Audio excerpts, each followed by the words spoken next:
Late autumn of 1834 had settled over the hills of eastern Kentucky with a slow, icy breath. Frost thickened each dawn along the banks of Silver Creek, tracing the dead grass in pale lace, and the air carried that strange metallic stillness that comes before snow. On a Sunday morning after the storm, the congregation gathered to inspect the church belfry, whose shingles had been torn away in the night. But it was not the roof that held their attention for long.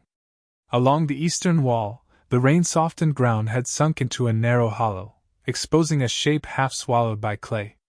A rusted chain link caught the weak sunlight, followed by the curve of bones so fine they could only have belonged to a child. Lime-whitened stones from the foundation pressed against the remains, as if they had been set there with purpose. Children tugged their elders' sleeves, whispering questions. The elders turned their eyes away. Only Elder Nathan Wells remained, his boots planted in the mud, staring not as a man confronted with evidence, but as if he were gazing into some private vision. The smell of wet timber and tallow smoke clung to the air. One of the oldest men present muttered, almost to himself, about the altar's hidden cache and the silent weeks 16 years before, when the horses went still at night, when men spoke in whispers, and the wind seemed to carry the scent of iron and blood. That day, a suspicion long carried in secret took a sharper form. The settlement, so proud of its straight-hewn logs and well-polished prayers, was built on a warped foundation. The force behind its order was not a single man but an arrangement, careful, calculating, without mercy. And though no one named him openly, all knew the Shadow's title, the keeper of the eastern road, the unseen ruler who made the paths safe for their own, and dangerous for every stranger who passed. Pastor Thomas Gray arrived at Silver Creek on the same breath that lifted the last shreds of storm from the sycamores. He came down the valley road with his coat buttoned to the throat and his hat pulled low against the wet, a lanky figure whose horse blew steam into air that tasted of ash and thawed leaf. He carried his sermon notes, a battered psalter, and a private oath that he would not permit convenience to masquerade as righteousness again. In his last parish he had watched truth traded for building funds and fellowship dinners. Here, among logged walls and frost-bitten fields, he meant to root his work not in walls but in conscience. He saw it even before he was welcomed, an aversion of eyes. People crossed the yard between church and schoolroom with care, as if stepping through a field of traps. Mothers hushed children not with scolds but with hands pressed to their hair. Men's boots left deliberate tracks that curved wide of the eastern wall where the earth had sunk. Gray dismounted at the hitching rail and stood a moment, listening. The rain had left the timbers swollen. Drops fell from the belfry eaves with the patience of a water clock. Somewhere, a shutter tapped without rhythm, a little broken semaphore that says, "Something here will not keep its balance." He made the expected rounds. He thanked the women who had heated the stove, shook the hands that smelled of hickory smoke and damp wool, and let himself be shown a circuit of the humble property. Within an hour he noted what habit had taught him to mark. A new lock on the archive chest, iron still bright where it met the staple, though every other hinge and hasp in the place wore foxed rust. A fresh seam of lime beneath the church floorboards where a gap had been, too clean, too white, as if it had been laid in the night. A rope retied on the storeroom door with a seaman's hitch uncommon among farmers. He touched the rope and felt grit along the strands, not barn dust, but the fine powder of slaked lime. The sensation lodged in his fingers like a splinter. At the graveyard the wind ran thin over rocks, and the winter grass rasped like worn paper. Along the fence, 3 stones of the same size leaned in a row. No names, only scratches, 3 tally marks apiece, shallow enough to be made by a pocket-knife blade that had better uses. The turf beneath each stone sagged faintly where the frost had caved an air pocket. It was the kind of imperfection a man's eye refuses to see after he endures it long enough. Gray knelt and brushed lichen from one crude edge. He had read parish records from the Ohio River to the plains. He knew when a stone was a marker and when it was a curtain. The town met him in the schoolhouse that evening. Candles guttered in their little tin sconces. The smoke stained the rafters with oval ghosts. Elder Nathan Wells stood near the door, tall and still, his hand resting lightly on the Bible as if to steady the book rather than himself. He spoke with the practiced calm of a man who shaped decisions and called it service. The storm damage would be assessed, the roof mended, the foundation checked for weakness, the belfry bell rehung when weather allowed. He welcomed Pastor Gray in words as smooth as planed oak. His gaze, however, slid past the eastern wall whenever the door opened and a smell of wet clay edged into the room. Gray answered with the gratitude expected of a newcomer. He told a brief story from the gospel about houses on rock and sand, delivered with warmth enough to thaw a few shoulders. But he let his eyes rest on the faces that did not turn to him. He found a young deacon, Ezra Boone, cheeks still boyish above a jaw kept clenched too long. The lad's hands were stained a shade no workshop made, a pale dust caught in nail crescents. He found two men with bandanas raw against the throat, windburned not by weather but by rush, men who had been out between midnight and dawn with burdens not named in meeting. Night put a varnish over the town that made every imperfection gleam. Dogs did not bark. That absence felt as specific as a word missing from a sentence. Wells gave Gray the parsonage key and a measured blessing, and the pastor took his leave under a sky where tatters of cloud drifted like torn shawls. He slept little. 3 different times he rose to the sound of the well bucket knocking, the rope straining as if something below leaned upward against it. Each time, when he went out with his lantern, the yard was empty and the wind was shallow, but the bucket rope was damp to the touch. By morning, the twins appeared. Emma and Lily Henderson, 9 years old by their father's account, came over the ridge with Reverend Jonathan Henderson trailing behind like a man who had forgotten the order of his own feet. They had traveled under church letters, but they did not ask for shelter. It was offered. The girls wore the same blue dresses and carried the same narrow gaze, quiet, steady, older than the stitching at their hems.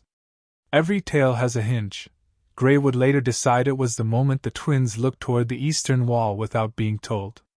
They were too attentive for their years. During breakfast at the parsonage, biscuits and sorghum, a thin pork gravy, Emma asked where the church kept its spare nails. Lily asked whether the altar stone had been lifted lately. Their father, a weary man with clean cuffs and a voice that had learned to preach to half-empty rooms, flushed and managed an apology for the children's oddities. Gray waved it off. He had met prodigies, and pretenders, and children who learned silence because adults taught it with straps. These two were none of those. They watched the room as if they were reading a page their elders had written in a different hand. Gray made his morning rounds. He paused by the vestry door and felt the doormat spring underfoot, a living thing where only straw should be. He tapped the second stair up to the altar and heard a hollow reply under the hymns.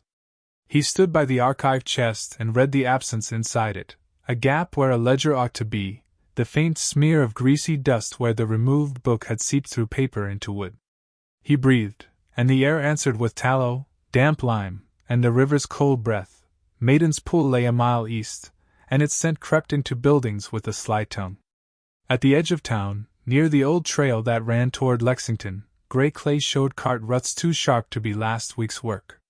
In the ditch, a round stone with a polished face, pocket-worn until it held a shine even under cloud. Men from river towns carried such stones for luck.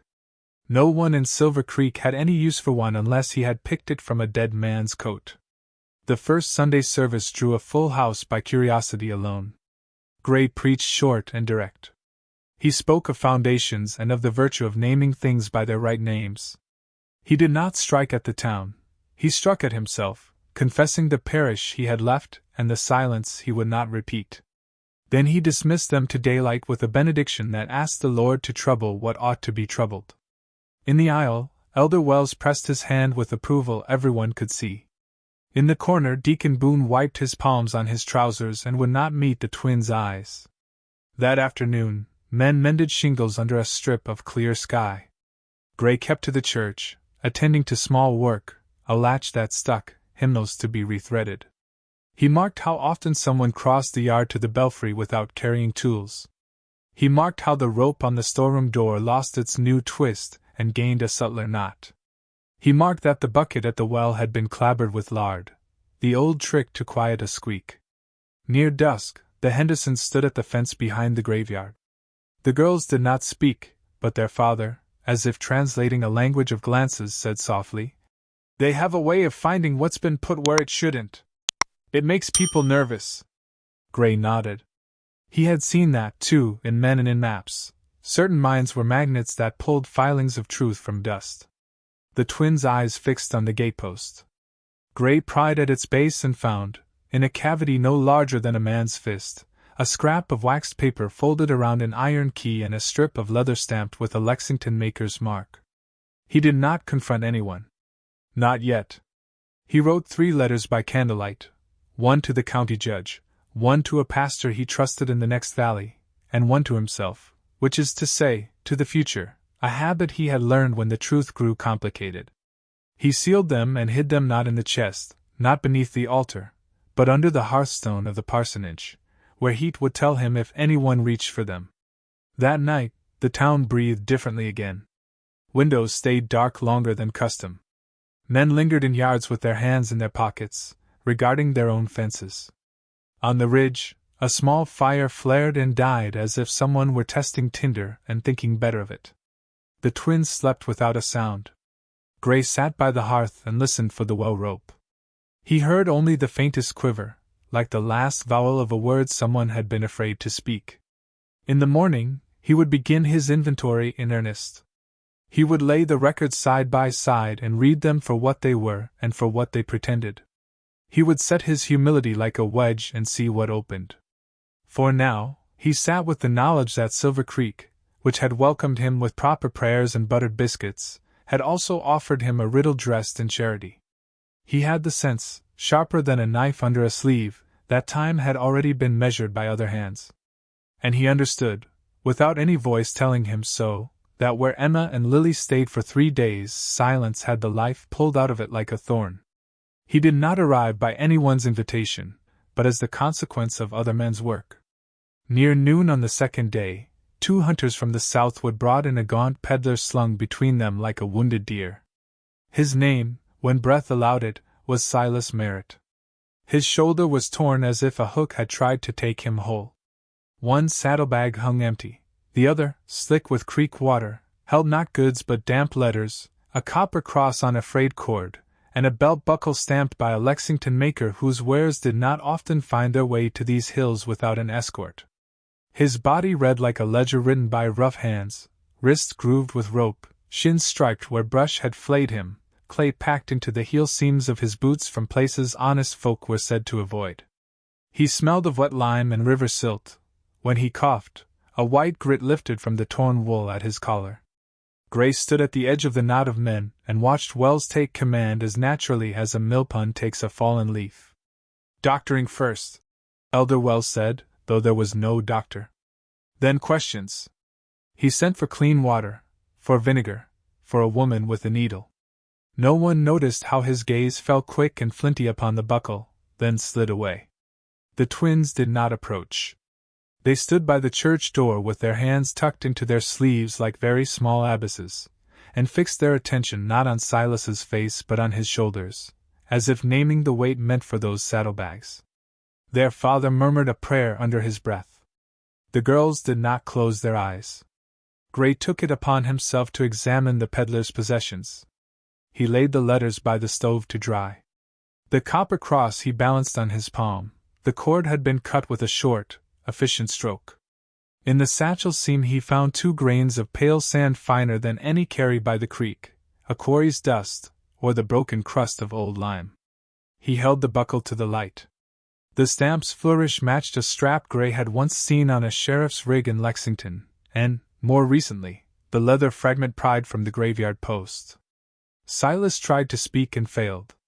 When the water touched his lips he managed a few words in a voice hoarse with river cold. "Eastern Road," he said. "Feeder. Chain." Then, after a breath that rattled like beans in a tin, "3 men. A 4th that watches." He raised his eyes as if the 4th stood in the rafters. News moves in certain places not by speech but by posture.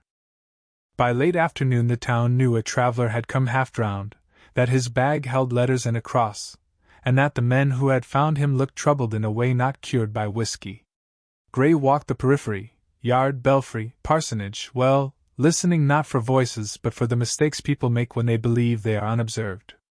He heard the storeroom latch tested gently, and then left be. He heard the thud of a footboard shifted under the altar, and the faint scrape of a tool that stopped when someone coughed. At dusk, Gray sat with the peddler in the schoolhouse.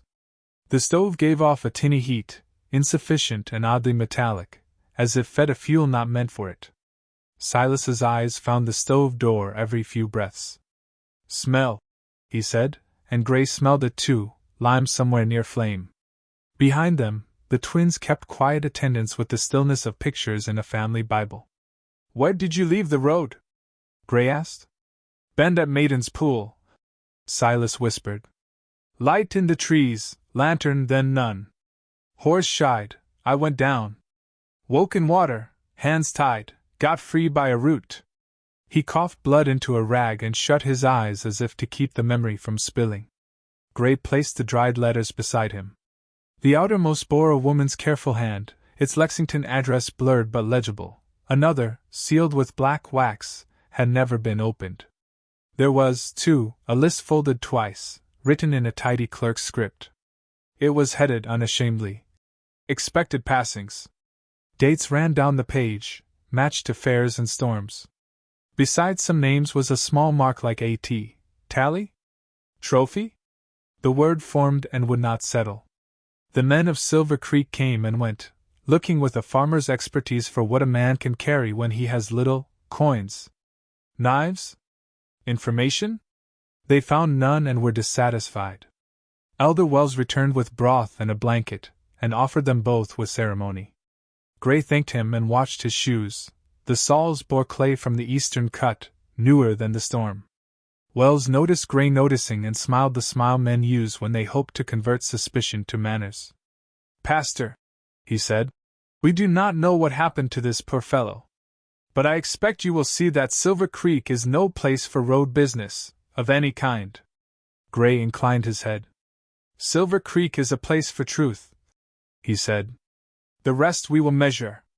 That night, the twins stood at the threshold and asked to see the peddler's boots. Gray, curious, obliged. Emma turned one heel, tapped the seam with her nail, and shook out a fine crumble of white. Lily sniffed it and looked toward the church floor as if hearing something shift beneath. "This house has learned to eat," she said simply. "It is time to make it fast." By lantern, Gray drew the map he had begged *N to build in his head since the first morning, the belfry's sink on the eastern wall, the path to the mine with its deceptive length, the well that knocked when no one touched it, the altar step with its hollow, Maiden's Pool where the water took heavy things and kept them quiet. He marked the peddler's arrival and the letters and the list titled Without Shame.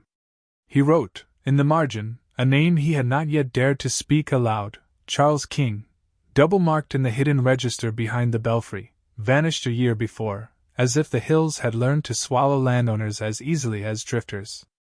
Toward midnight a wind rose that made the timbers complain. Somewhere, a wagon rattled hastily over stones, then went silent as if it had never been. Gray sat with his map and the copper cross and thought of mechanisms that pretend to be weather. He understood then that the figure called the keeper was not a man but a method, that faces could be replaced without altering the yield, that a town can be taught to become a sluice and never admit it knows how to run. And he understood, too, that the witness had come not to ask for mercy but to show a seam. "Rest," Gray told him. "We'll pull it come morning." Pastor Gray learned long ago that a scheme does not reveal itself all at once. It must be coaxed out, pulled into daylight, its edges examined in silence until the lines between chance and intention grow sharp. In Silver Creek, the lines were already hardening. The peddler's words, Eastern Road, feeder, chain, did not leave him. Neither did the twins' certainty when they touched the white dust in the boots. The archived chest opened not with a key but with reasoning. Gray had noticed the hinge pins sat too high in their sockets. Lifting the lid just enough to release tension let the clasp slip. Inside were neat ledgers, too neat. Dates marched in perfect order, sums balanced without a farthing astray, and yet the paper smelled faintly of grease, as though it had been wrapped and hidden from damp. Gray read them side by side, year against year. Names of collectors changed, but the handwriting was the same. Signatures repeated their flourishes across decades. And in the margin of certain months appeared an extra figure, donations beyond any offering plate, enough to buy shingles for a roof or a millstone for the river, yet never recorded in county books. The trail ran outside, into the cold. Behind the belfry, where the earth was still raw from the storm's collapse, he dug with a trowel until metal caught against metal. A leather bundle came up, slicked with grease and tied with straps cut from saddle girths. Within, wrapped in cloth, was not a sermon book but a traveler's register. Names, descriptions, and destinations were written in an unfamiliar, cramped hand. Beside some, a short crossbar mark, resembling a T, stood alone. He ran his finger down the page until he saw Charles King, Lexington, with 2 such marks beside it. King had been a landowner who vanished the previous year. His widow's letters to the church had gone unanswered. The register's dates told another story. Each marked name coincided with storms or fairs, times when travelers moved alone and might be coaxed from the road without witnesses. Gray's stomach knotted as he realized the pattern's breadth. It was no opportunistic robbery, but a harvest repeated over years. In the abandoned eastern mine, among beams swollen and split by damp, he found the brass fittings of a bridle, the sort used only by wealthy riders. One beam near the wall had been scraped clean, as though something had hung there recently. Back at the church, a loose board under the vestry revealed a watch spring, blackened and bent, its tiny initials matching those in a widow's plea Gray had read in the letters from the peddler's satchel. This was not coincidence. The keeper was not an apparition whispered about to frighten children. He was an engine, and Silver Creek itself was the housing. Travelers were lured onto unsafe stretches, some by false lights, some by hands pretending to offer aid. Goods were checked, valuables passed along a chain, bodies hidden in lime pits or in the water at Maiden's Pool, where the current tucked them under its own breath. The profits washed up respectably as church repairs, school supplies, bridge timber. At the center stood Elder Wells, guardian of order, man of scripture, whose hands oversaw every repair. But in the register, other names shared the work. Young Deacon Ezra Boone's appeared in recent entries. His neat handwriting matched the collected by notes in the falsified ledgers. The knife marks on the rope in the storeroom were his nodding style. Gray could imagine him in the belfry's shadow, replacing the old chain link found in the collapse, sharpening tools meant for either farming nor carpentry. The realization chilled him. This was no single man's greed. It was a covenant, written not in ink but in habit. A whole structure of trust and silence bound the town more tightly than the iron on the archive chest. To touch it was to risk pulling the roof down on his own head. He copied the register by hand, hiding the duplicate beneath the parsonage hearthstone alongside his earlier letters. He folded the watch spring into a strip of linen and sealed it in his psalter, an artifact whose absence could not be explained away. Each piece would be needed. Once the chain was visible, he intended to pull every link until it snapped. That evening, the twins found him by the fence line. "You've seen the map now," Emma said softly. "It goes in circles. But one place is wrong, too clean." Lily pointed toward the eastern wall. "Under the altar," she added, "there's more than stone." Gray looked past them, toward the church lit by a single oil lamp. Inside, Wells moved with the calm precision of a man convinced the foundation was his alone to keep. Gray knew the ground was shifting under that certainty. All it needed was one more crack. By the time Gray had enough proof to feel the weight in his coat pockets, the days themselves seemed to shorten, not just by autumn's tilt, but by pressure. Every hour became a bell stroke. He split the plan into 3. By noon, a letter to the county judge, written plain but signed with the copied register's marks. By sunset, the altar lifted while the river at Maiden's Pool ran low. By night, the eastern wall uncovered before it could be patched and buried again. The other side was already moving. In doorways, women received, polite, visits warning that some wished to see Silver Creek ruined.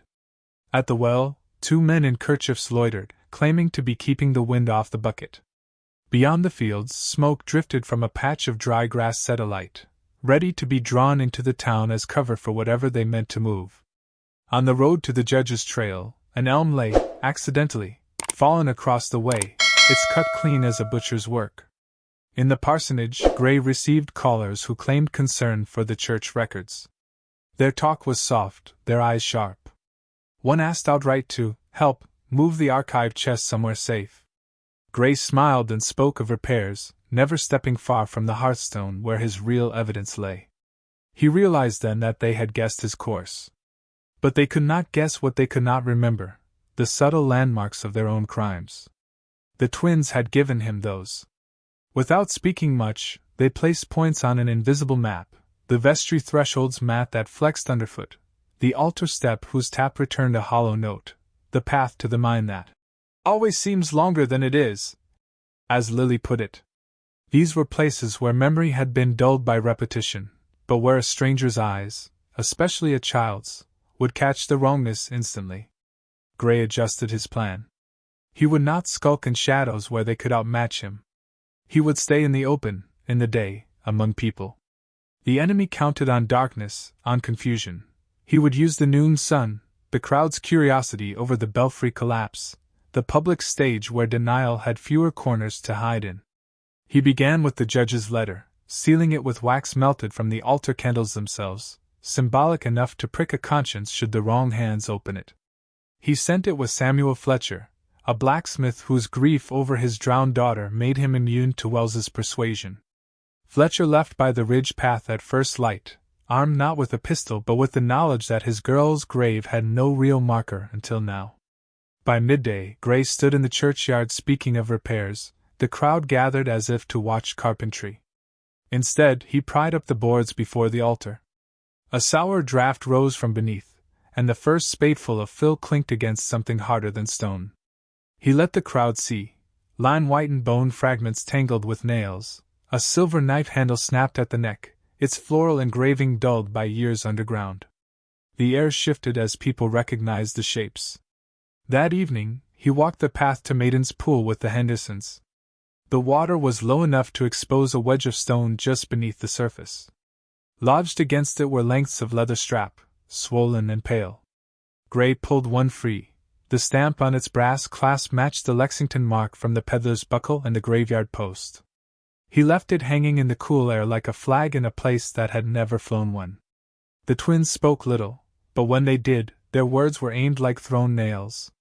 "They'll come tonight," Emma said. "To move the rest." Lily added, "We will see them if we stay where they don't expect us to." Gray returned to the church, where a few townsfolk lingered uneasily, as if unsure whether to help or to be elsewhere when trouble came. He told them quietly to be by the eastern wall at first bell after dark, lanterns ready. No one asked why. Even those who feared Wells more than the law had begged asterisk and to fear the truth's delay worse. He knew the risk. A confrontation in the open could turn to a brawl, or worse. But if the hidden caches and false ledgers were uncovered before they could be spirited away, the keeper's chain would break in the most public way possible. There would be no mending it in secret once the links lay in the mud for all to see. Night came crisp, the stars sharp as filings in a black pan. The belfry's shadow cut across the yard, pointing to the eastern wall like a clock hand nearing its hour. Gray felt the weight of the psalter in his coat, the hard edge of the folded register. The twins stood at his side, still as fence posts, watching the dark until the first glimmer of lantern light appeared down the lane, the townsfolk arriving, faces set, as if they had come for a hanging. By then, he thought, it was no longer his plan alone. It was theirs, too, even if they did not yet admit it. And that gave him hope that whatever rose from the soil that night, it would not be buried again. The morning began with a knife of cold in the air, the kind that sets nails to aching and makes breath visible in every word. Gray stood in the churchyard as the bell's first toll rippled through the valley. One by one, townsfolk appeared, not in twos or threes, but in a steady stream, drawn by something they did not yet name. They gathered near the belfry's collapsed side, some clutching coats tight, others with their hands empty and ready. The plan, if it could be called that, was to strip away the hiding places. The first boards lifted before the altar came up reluctantly, nails screaming in protest. Beneath lay layers of lime backfill, streaked with a darker sediment. When Gray's spade bit deep, bone fragments came to light, small ones, finger-thin, tangled with old nails and splinters of cloth. A murmur passed through the crowd, not shock exactly, but the sound of suspicion finding its proof. The second section yielded the broken silver handle of a knife, its edge worn but its engraving still visible under grime. Gray held it up. A woman in the crowd gasped, covering her mouth. "That's Robert Chen's," she whispered, naming a preacher who had vanished years before on his way to Lexington. The third section, under the altar's right step, gave a copper watch plate scratched exactly as described in a letter from a widow whose husband had never returned. By mid-afternoon, the crowd had swollen, pressing close despite the bitter air. Near the edge, 3 figures appeared, 2 with burlap over their faces, and a third in a black cloak whose shoulders were unmistakable. Elder Wells stepped forward, the polish of his voice unbroken. He spoke of misunderstandings, of repairs interrupted, of gods were revealed in strange ways. But as he moved, the ground itself betrayed him. At the eastern wall, the same section that had sagged after the storm gave way entirely. A beam in the sill cracked like a pistol *T, and part of the foundation slid outward. There, in the raw wound of clay and stone, lay a hoard, travelers' goods in various states of decay, straps, purses, scraps of letters, a child's blanket charred along one edge. Gasps and curses rose as people recognized items they had last seen in another's keeping. The twins stood silent, eyes locked on Wells. In that moment, young Deacon Boone's composure fractured. He took a step back, then bolted toward the side door. Gray and 3 men gave chase, boots hammering on frozen ground. Boone darted through the churchyard, over the low fence, and toward the stream. There, under the footbridge, a twisted root jutted from the bank like a hook. Boone reached for a burlap sack hidden there, but the clay bank slid under his boots. He hung for a moment between bank and black water, one hand clamped on the sack's mouth. It tore free, spilling its contents, a tangle of straps, coins, and a glint of metal fittings, into the current. The river took them as if it had been waiting. When they hauled Boone up, his palm was clotted with a crumb of white lime. Back in the yard, Wells stood motionless. Gray stepped forward, holding aloft a tin tube just pulled from Wells's barn. Inside were folded papers, correspondence that matched the expected passings, register, the same looping script linking ledgers to lives ended. The leather straps in the barn bore the same Lexington stamp as the graveyard find, the mine's bridle fittings, and the peddler's buckle. The crowd pressed closer, and Wells's poise wavered for the first time. The keeper of the eastern road was no phantom, no whisper in the hills, but a network, faces changing, methods constant. And here, in the cold glare of daylight, the links had been laid out for all to see. It ended not with a fight, but with a stillness heavier than any blow. Wells and Boone were taken, not by Gray alone, but by the very people who had once nodded to them in meeting. The chain had been broken, but the echo of its clatter seemed to hang in the air, carried by the creek's slow breath. In that hard, clear moment, between earth, water, and timber, not only had a gang been undone, but the town's way of excusing sin in the name of necessity. The ground, having swallowed the truth for years, had at last spoken, and Silver Creek could no longer pretend it had not heard. In the days that followed, Silver Creek worked in a silence that was not the old, fearful kind but something heavier, like the pause after a tolling bell. The county judge arrived with a small escort before the week was out, riding as if the road itself had cleared for him. He listened with the look of a man who had read the first half of a book and now held the missing chapters. For 3 days they dug, first under the altar, then beneath the eastern wall, then at the mouth of the mine. From the cold silt at Maiden's Pool they dragged sodden straps and tarnished buckles. Each find tightened the weave of proof. Names long whispered returned in full: Joshua Patterson, surveyor; Robert Chin, preacher; Charles King, landowner, joined by the unnamed whose descriptions and letters from kin matched the remains in the lime. The town itself began dismantling what had sheltered the crime. The church beams were taken down one by one, the boards sold to fund restitution. The mill's accounts were reviewed, houses razed for, worthy causes, were turned into material payment for victims' families. No one argued loudly.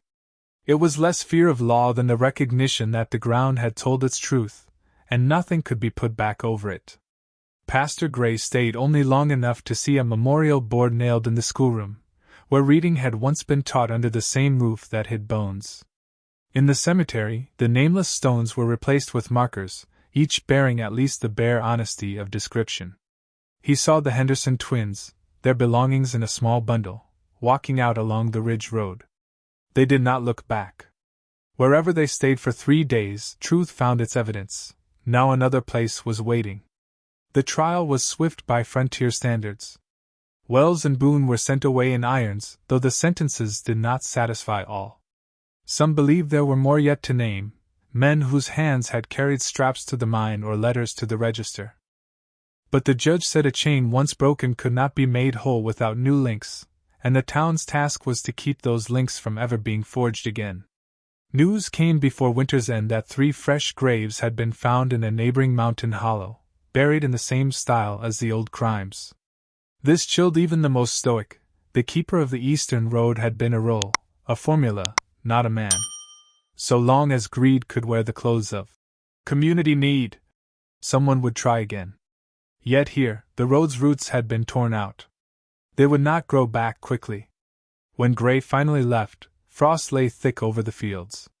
He had a new habit now, to listen, not only to the voices of people but to the ground underfoot, to the pauses between a bucket's knocks or the way a step echoes where it should not. Somewhere behind him, on the vacant lot where the church had stood, wind worried at a scrap of fabric, part of a child's blanket, the charred edge fluttering. It was the last thing left unclaimed, a reminder of what silence had cost.